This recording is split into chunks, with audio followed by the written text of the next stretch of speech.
Assalamualaikum warahmatullahi wabarakatuh. Kembali lagi dengan saya Erna Widiawati dari Universitas Aisyah Yogyakarta, Prodi Administrasi Publik dengan NIM 2011001027. Kali ini saya akan bahas tentang tentang iman, ilmu, dan amal. Di video sebelumnya saya sudah membahas tentang iman, dan kita akan mengulang lagi. Yang pertama, pengertian iman. Iman secara bahasa adalah pembenaran hati atau pemantapan hati, atau bisa dikatakan percaya. Sedangkan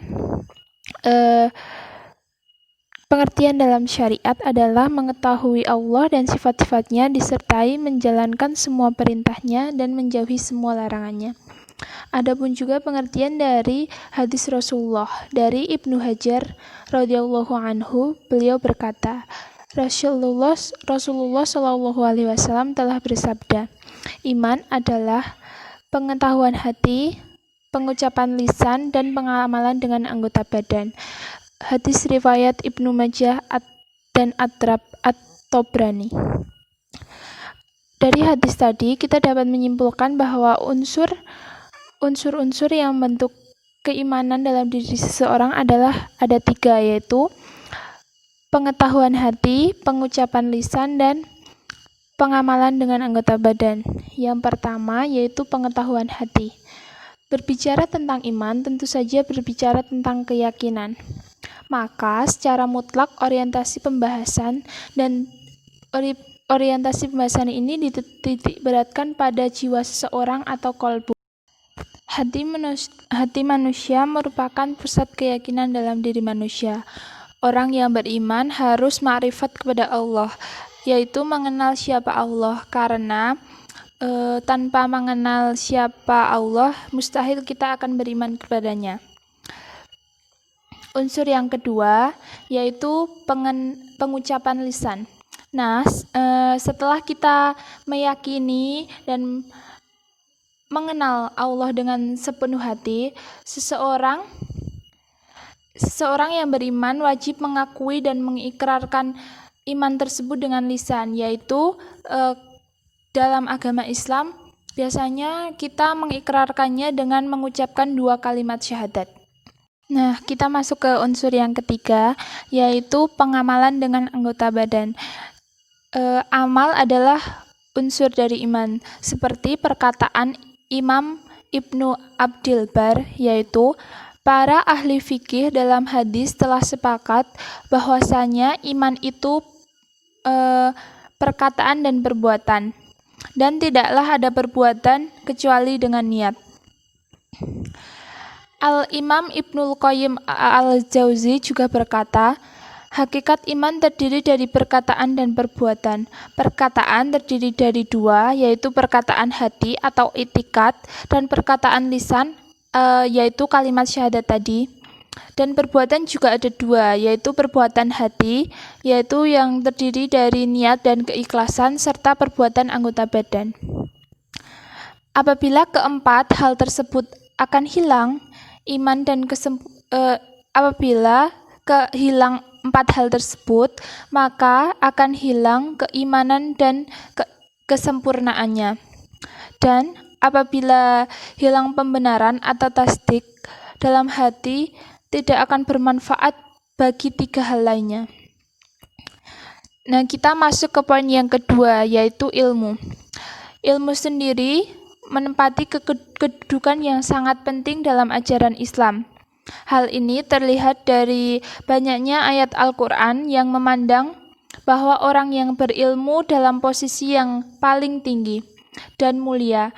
Dalam hadis-hadis Nabi dan banyak hadis-hadis Nabi yang mendorong seseorang untuk menuntut ilmu. Allah Subhanahu wa Ta'ala telah berfirman dalam Al-Quran yang artinya, Allah meninggikan beberapa derajat atau tingkatan orang-orang yang beriman di antara kamu dan orang-orang yang berilmu atau diberi pengetahuan, dan Allah Maha mengetahui apa yang kamu kerjakan. Dari arti ayat tersebut menjelaskan dengan jelas bahwa orang yang beriman dan berilmu akan memperoleh posisi yang tinggi. Keimanan yang dimiliki seseorang akan mendorong dirinya untuk menuntut ilmu. Di samping ayat-ayat Al-Quran yang menyebutkan bahwa ilmu dan orang berilmu mendapat posisi yang istimewa, Al-Quran juga mendorong umat Islam untuk selalu berdoa agar diberi ilmu.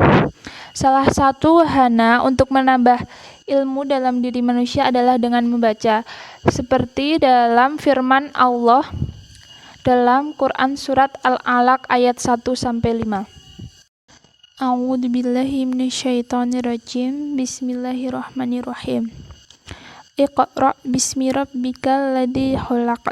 Khalaqal insana min 'alaq. Iqra' wa rabbukal akram. Alladzi 'allama bil qalam. 'allamal insana ma lam ya'lam. Yang artinya, bacalah dengan menyebut nama Tuhanmu yang menciptakan.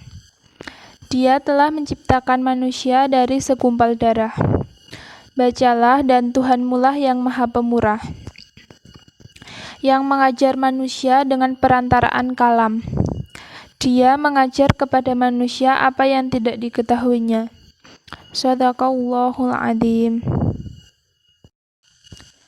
Dari 5 ayat dari Quran surat Al-Alaq tadi dapat diambil bahwa ayat tersebut sangat memotivasi kita untuk tidak pernah berhenti dalam menuntut ilmu, untuk terus membaca, dan kita harus mempunyai rasa takut kepada Allah dalam menjalankan semua aktivitas untuk melakukan amal saleh.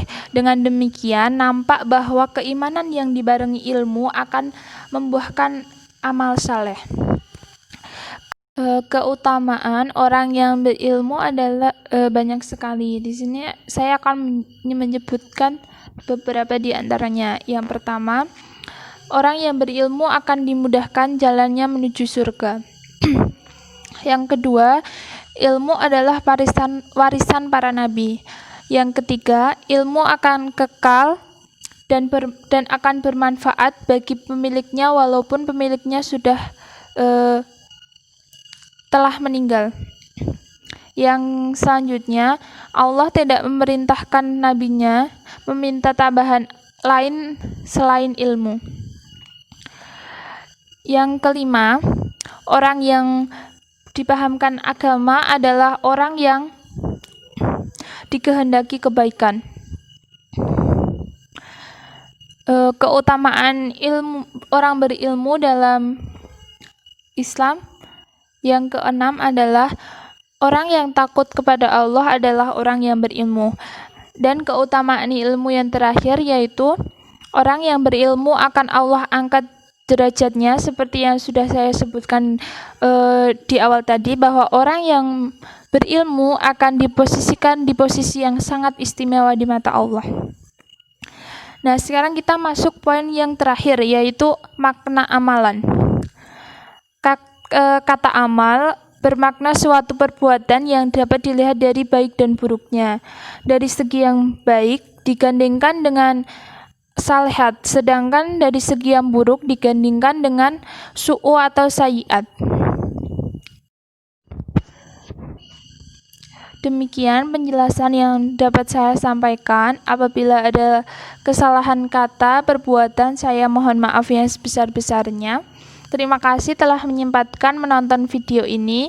Semoga bermanfaat. Wabillahi taufiq wal hidayah. Wassalamualaikum warahmatullahi wabarakatuh. Bye-bye.